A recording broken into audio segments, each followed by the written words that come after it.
bienvenue à bord, je suis le capitaine Steffi Wolf et je vous embarque aujourd'hui pour une nouvelle vidéo.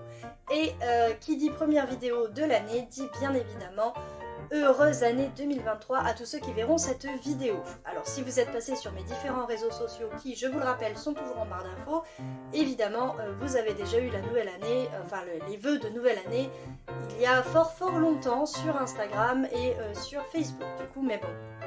Voilà, puisque c'est ma première vidéo YouTube de 2023, je vous souhaite une excellente année 2023. Je me répète, mais au moins vous le saurez. Alors, on est ici pour faire un update lecture du mois de décembre, autrement dit, qu'est-ce que j'ai bien pu lire au mois de décembre 2022. On était toujours sur le Cold Winter Challenge, évidemment, puisqu'il fait décembre, janvier, février, forcément, on a commencé même plutôt le Cold Winter. Et ben on commence tout de suite avec ma première lecture pour le Cold Winter Challenge. Le premier livre que j'ai lu était Le Songe d'Adam de Sébastien Péguin aux éditions HSN, qui est en fait le premier livre que je lis de cette maison d'édition, qui est un livre que j'ai depuis un petit moment et que j'avais acheté sur Vinted, tout ça on s'en fout. Tout ça pourquoi ? Pour vous dire que Le Songe d'Adam, c'est l'histoire d'un père de famille, Hugo, et de sa fille Morgane, qui vont s'installer en Forêt-Noire pour que Hugo puisse prendre plus de temps pour écrire sa thèse sur le dieu grec Dionysos. Mais c'est pas vraiment de mythologie grecque dont on va parler ici, plutôt de mythologie germanique, puisque du coup ça se situe en Allemagne, Forêt-Noire, et il va se passer plein de choses en fait. Cette jeune Morgane va être confrontés, et lui aussi d'ailleurs Hugo, vont être confrontés tous les deux à des mythes germaniques assez sombres. C'est un roman fantastique dans lequel j'ai mis, fantastique et horrifique d'ailleurs, dans lequel j'ai mis un petit peu de temps à rentrer. Au début j'avais du mal à lire, etc. Et puis au final, je me suis bien accrochée, j'arrivais même plus à le lâcher. J'ai mis quelques signets, ça m'était arrivé que pour changer l'eau des fleurs, donc voilà. Quelques signets, pourquoi ? Tout simplement parce que ça me rappelle mon boulot, évidemment, prof d'allemand, tout ça, mais aussi parce que, tout simplement, j'ai aimé, voilà. Donc dans ce roman horrifique,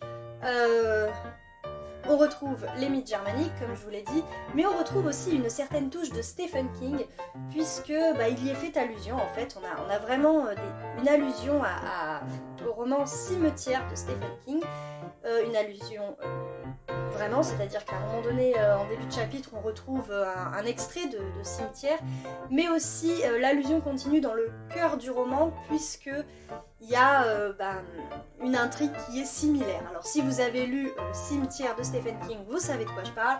Si vous ne l'avez pas lu, je ne veux absolument pas spoiler. Voilà. J'ai mis à ce roman, dans lequel j'ai eu du mal à rentrer, mais qui finalement m'a plu, la note de 17/20. Le second livre que j'ai lu, c'est un recueil de contes, les contes du miroir, de Andersen, de qui d'autre, de Grimm, je refais dans la table des matières. Donc au niveau des tables des matières, au niveau des contes, on a La princesse au petit pois de Hans Christian Andersen, la petite poussette du même auteur, Le vilain petit canard, toujours du même auteur, qui est un de mes contes préférés, Le chat botté de Charles Perrault, Hansel et Gretel de Jacob et Wilhelm Grimm, Peau de 1000 bêtes, aussi des frères Grimm, Cendrillon de Charles Perrault, La Belle et la Bête, mon conte préféré. Alors ici c'est la version de Gabrielle Suzanne de Villeneuve. On a également L'Oiseau bleu de Marie-Catherine Dolnoy. Alors c'était un conte que je ne connaissais pas du tout, je l'ai découvert ici. Et enfin Blanche-Neige de Jacob et Wilhelm Grimm. Ce recueil n'est pas seulement magnifique ici, il n'est pas juste merveilleux, il est aussi illustré. Alors je vais vous montrer la première illustration. Donc ces illustrations, on les doit à Mina M, qui est l'illustratrice, jusqu'à présent l'unique illustratrice des couvertures de la maison d'édition Magic Mirror, qui est donc la maison d'édition à laquelle on doit ce magnifique recueil. désolée pour le bruit. Magnifique recueil que j'ai eu moi dans sa version collector lors d'une campagne Ulule, mais qui est disponible encore aujourd'hui, enfin qui est de nouveau disponible, alors pas dans cette version-là, mais avec les mêmes contes et évidemment les mêmes illustrations. Tout ce que vous n'aurez pas, bien sûr, c'est les dorures, le bleu, voilà. Mais grosso modo, vous retrouvez la même chose. Bref, qu'est-ce que j'ai pensé de ce conte? Eh bien, il est de ce conte, non, de ce recueil de contes. Eh bien, j'ai trouvé le choix des contes très très bien fait. Désolée, il y a une petite fille qui fait du yoga à côté. Donc j'ai trouvé le choix des contes très bien fait. L'objet livre est merveilleux, bien sûr. Et puis, il est magnifiquement illustré. Franchement, chaque illustration de Mina M est juste superbe. Donc voilà, avec ça vous en avez deux, je ne veux pas trop les spoiler, elles sont disponibles sur les réseaux hein, si jamais vous avez besoin. Et voilà. Alors par contre ça m'a été très difficile de noter ce recueil, hein, puisque quand même ce sont des auteurs qui ont fait leurs preuves et que je saurais même pas comment noter les frères Grimm ou Charles Perrault, vous voyez, et encore moins Hans Christian Andersen. Mais bon, bref, quoi qu'il en soit, pour les illustrations, pour le choix des contes, pour la suite des contes, la façon dont ils sont imbriqués, j'ai mis à ce recueil, devinez quoi, la note de bien sûr. Ensuite, livre tout à fait inattendu, j'ai lu Celle qui a dit fuck, voilà, de Anne-Sophie Lesage et Fanny Lesage, qui est un livre qui est illustré par Léna Pirou. Alors c'est un livre qui n'est pas spécialement une histoire, enfin si c'est une histoire mais c'est pas un roman, bien qu'il soit, il fait 250 pages je crois, un truc comme ça, même pas, 220. Dans ce livre, on a le journal d'une imparfaite qui décide d'en finir avec les prises de tête. Donc en fait, c'est la découverte du bien-être, en fait, du lâcher-prise à travers une enquête qui est menée par l'héroïne, entre guillemets, Alice, une jeune femme à laquelle on va dire, écoutez, maintenant il faut apprendre à lâcher prise, calmez-vous un peu, vous êtes à la limite du burn-out, donc il faut se calmer. Et pour ce faire, en fait, elle va mener son enquête sur qu'est-ce que le lâcher-prise, comment l'atteindre, etc. Et donc, on a ici finalement un livre de développement personnel qui est abordé sous le prisme, entre guillemets, d'une histoire, celle d'Alice qui part à la recherche de ce lâcher-prise. C'était pour moi la première fois que je lisais du développement personnel et j'ai trouvé le fait de le lier à une histoire, à une véritable enquête, une très très bonne idée parce qu'en fait, ça vous permet d'aborder cette littérature, enfin ce genre-là, d'une autre manière qu'un simple livre de conseils lambda qui va vous dire faites ci, faites ça, ou plutôt essayez ci, essayez ça. Non, là c'est vraiment Alice qui part à la recherche de comment lâcher prise et j'ai trouvé ça super bien en fait.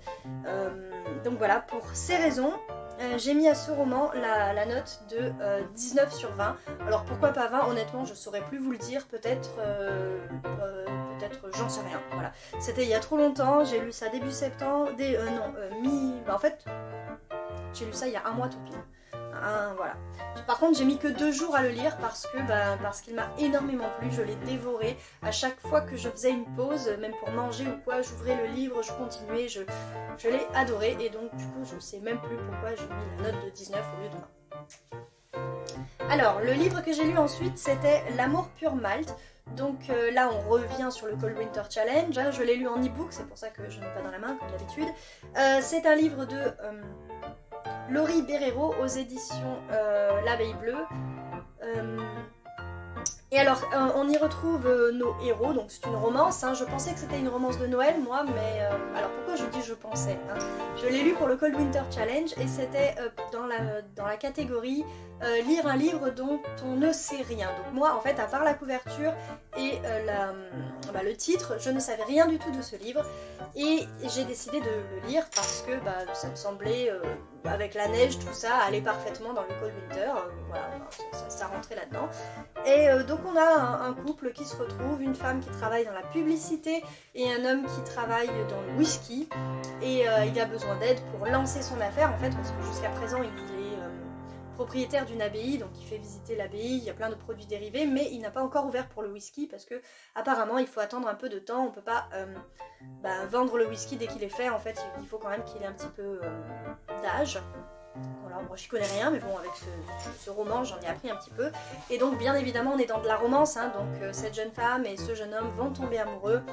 Mais aussi, enfin, c'est plein d'humour parce qu'ils vont pas tomber amoureux de suite. Hein, elle va pas l'énerver, mais elle c'est la citadine, lui c'est un peu le campagnard, vous voyez, donc bon, on a deux mondes qui vont collider.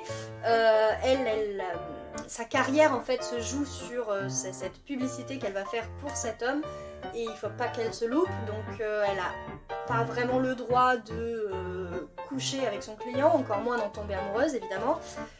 Voilà. Et puis bah ma foi évidemment c'est une histoire d'amour, donc ils vont tomber amoureux, etc. C'est plein d'humour, c'est très drôle, c'est très doux aussi parce que bah, bien que ce soit une histoire d'amour, on a évidemment des scènes X, mais elles sont slow, elles sont gentillettes, quoi, ça va, on ne tombe pas dans le porn évidemment.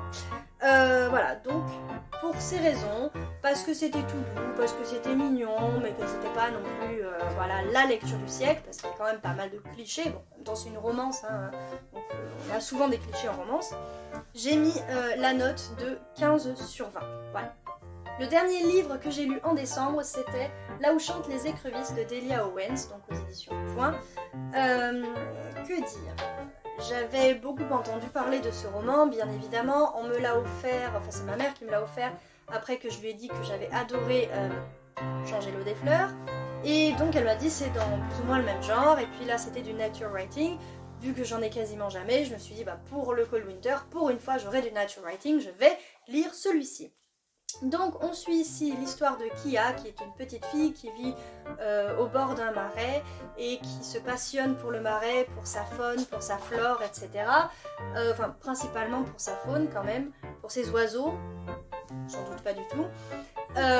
Et voilà, et donc elle vit plus ou moins seule en fait dès son plus jeune âge, elle est confrontée à la solitude parce que bah, sa mère s'en va, ses frères et sœurs s'en vont, et même son père finit par s'en aller, et donc bah, très très jeune, elle vit seule, elle doit subvenir à ses propres besoins, et voilà. Donc en gros pour le pitch, et ma foi c'est sympa, j'ai apprécié cette lecture mais sans plus, voilà, j'ai pas trouvé que c'était renversant comme j'ai pu être renversée ou transportée par le roman de Valérie Perrin, mais bon l'intrigue est sympa, il y a une espèce d'enquête derrière, vous avez deux temporalités, donc celle de Kia que l'on voit grandir et puis un meurtre que l'on découvre plus ou moins au début du roman, donc qui se passe bien après la Kia petite de 5-10 ans, quoi, hein, voilà. Ce que j'ai apprécié, c'est que ça m'a sorti de ma zone de confort, mais honnêtement, voilà, c'était pas la lecture du siècle, comme je vous l'ai dit, et pour ces raisons, j'ai mis à ce roman la note de 14 sur 20. Voilà, c'est tout pour aujourd'hui, j'espère que cette vidéo vous a plu, j'ai essayé de trouver un autre fond pour ma vidéo, on va voir ce que ça donne, hein, c'est un essai. Dites-moi, je pense que c'est quand même mieux qu'un mur blanc, hein, forcément.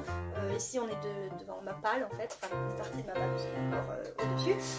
Bref, voilà, c'est tout pour cette vidéo, disais-je. Si elle vous a plu, n'hésitez pas à lui mettre un petit pouce vers le haut. Si vous avez des choses particulières à me dire, si vous avez lu certains de ces romans ou recueils, si ces livres vous font envie, ou que tout simplement vous avez envie qu'on en discute, n'hésitez pas, les commentaires sont là pour ça. Et puis, si ce n'est pas fait, je vous invite à vous abonner à cette chaîne. Voilà, je vous dis à très bientôt pour une prochaine vidéo, j'espère sans bruit de fond. Et puis, naviguez bien sur YouTube. Tchussy!